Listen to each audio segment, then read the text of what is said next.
د جهنم د اور څخه خلاصون. کتاب القول البديع.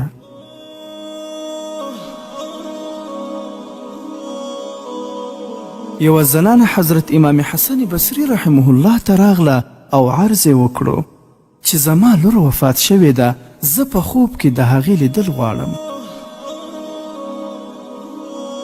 حضرت امام حسن بصری رحمه الله ورته وفرمایل چې 4 رکعاته نفل لمونځ وکړه او په هر رکعت کې یو ځل سورة فاتحه او یو ځل سورة التکاثر یعنی الهاکم التکاثر ولوله. پس د ماخوستن د لمانځه نه او د خوب د راتلو پورې درود شریف وایه. کله چې دا ښځه وده شوه نو خپله لور یې په خوب کې ولیدله چې په عذاب کې ده او تورې د عذاب جامې یې اغوستې دي او لاسونه یې بند دي، یو بل سره تړلي دي او په خپو کې یې زنځیرونه دي. کله چې دا زنانه د خوبه بیداره شوه نو د امام حسن بصری رحمه الله په خدمت کې حاضره شوه او خپل خوب یې ورته بیان کړو. حضرت امام حسن بصری رحمه الله ورته وفرمایل چې څه صدقه ورپسې وکړه، شاید چې خدای پاک به یې وبخي.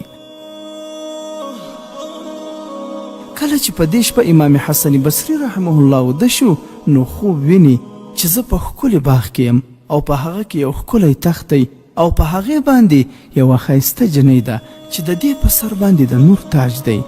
هغې ما ته وویل چې ای حسنه ته ما پېژنې زه څوک یم؟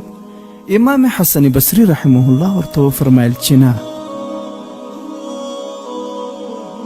هغې ورته وویل چې زه د هغې ښځې لور یم کومې ته چې تا په نبي اکرم صلی الله علیه وسلم د درود ویلو حکم کړی و.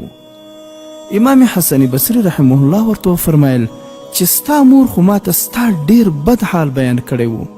هغې ورته وویل چې و دغسې وه. امام حسن بصری رحمه الله ورته وفرمایل چې دې مرتبې ته څنګه ورسېدې؟ هغې ورته وویل چې موږ په دې مقبره کې 80,000 انسانان وو او دا ټول په عذاب کې مبتلا وو.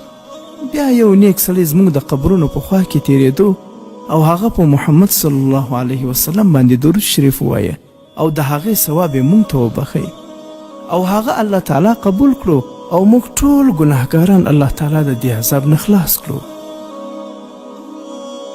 ګرانو مسلمانانو، تاسې واورېدل چې په یو ځل درود شریف ویلو باندې الله تعالی د دومره غټ قبرستان له انسانانو څخه عذاب لرې کړی او جنت ته یې داخل کړه.